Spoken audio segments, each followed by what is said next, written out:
ലൂക്കോസ് എഴുതിയ സുവിശേഷം 9-ാം അധ്യായം 29-ാം വാക്യം.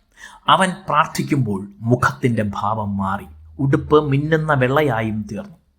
യേശു പ്രാർത്ഥനയ്ക്കായി സമയം ചെലവിട്ട അനേക സന്ദർഭങ്ങൾ സുവിശേഷങ്ങളിൽ കാണാം. ലേഖനങ്ങളിലും ചിലത് ഉദ്ധരിച്ചിട്ടുണ്ട്. ഇവയിൽ നിന്നെല്ലാം മനസ്സിലാകുന്നത് യേശുവിൻ്റെ ജീവിത ശൈലിയും ദിനചര്യയുമായിരുന്നു പ്രാർത്ഥന എന്നുള്ളതാണ്. നമ്മുടെ ജീവിതത്തിലും ഇത് മാതൃകയാക്കേണ്ടതുണ്ട്. യേശു മറ്റുള്ളവർക്ക് വേണ്ടി പ്രാർത്ഥിച്ച സന്ദർഭങ്ങളുണ്ട്.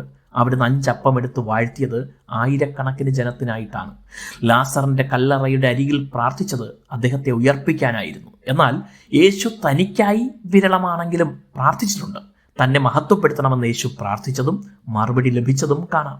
യേശു പ്രാർത്ഥിച്ചു എന്ന് പറഞ്ഞിരിക്കുന്ന സന്ദർഭങ്ങളിൽ ചിലതെങ്കിലും തനിക്കായുള്ള പ്രാർത്ഥനയാകാൻ സാധ്യതയുണ്ട്. എന്നാൽ ഇവിടെ പ്രാർത്ഥിച്ചു കൊണ്ടിരിക്കുമ്പോൾ യേശുവിന് സംഭവിച്ച വലിയൊരു രൂപാന്തരമാണ് രേഖപ്പെടുത്തുന്നത്. ഹോരേബ് പർവ്വത മുകളിൽ ദൈവത്തോടൊപ്പം 40 രാപ്പകലുകൾ ഉപവസിച്ചായിരുന്ന മോശെ ഇറങ്ങി വരുമ്പോൾ ജനത്തിന് മുഖത്ത് നോക്കാനാകാത്ത വിധം പ്രകാശപൂരിതമായിരുന്നു. എന്നാൽ യേശുവിൻ്റെ ഇവിടുത്തെ പ്രാർത്ഥന ഒരുപക്ഷെ ചില മണിക്കൂറുകൾ മാത്രമായിരുന്നിരിക്കണം.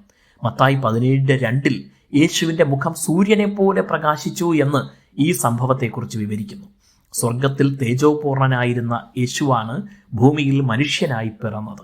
തൻ്റെ മഹത്വം വെടിഞ്ഞിറങ്ങി വന്നത് മനുഷ്യരെ തേജസ്സിലേക്ക് നയിക്കാനായിരുന്നു.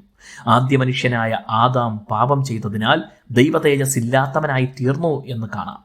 ദൈവരാജ്യത്തിൻ്റെ ശക്തിയെ തൻ്റെ പ്രാർത്ഥനാ ജീവിതത്തിലൂടെ ചെറുതായി ഒന്ന് പ്രദർശിപ്പിക്കുകയാണ് അവിടുന്ന് ചെയ്തത്.